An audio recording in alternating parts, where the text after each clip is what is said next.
ভয়ের সাথে আমরা সবাই পরিচিত, কষ্টও আমরা সবাই পেয়েছি। কখনো কখনো আমরা অসুস্থ হয়ে পড়ি, আর এমন সময় হলে মাতার মমতা, কখনো বাবার স্নেহ, কখনো বন্ধুদের পাশে থাকার অনুভূতি আমাদের রোগ নিরাময়ে সাহায্য করে। কখনো যদি আমরা নিরাশ হয়ে পড়ি, তখন যদি আমাদের কোনো আপনজন আমাদের দুটো ভালো কথা বলে, তখন আমাদের মনোবল বেড়ে যায়। ঠিক তেমন সংসারের এই রঙ্গমঞ্চে যদি আপনি পীড়িত অনুভব করেন,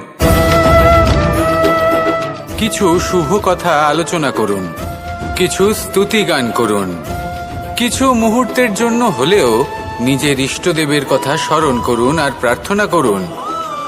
সাহস বাড়বে, শক্তিও বৃদ্ধি পাবে এবং সামনে এগিয়ে চলার পথও দেখতে পাবেন। তখন এই মন প্রসন্ন হয়ে বলবে, রাধা রাধা।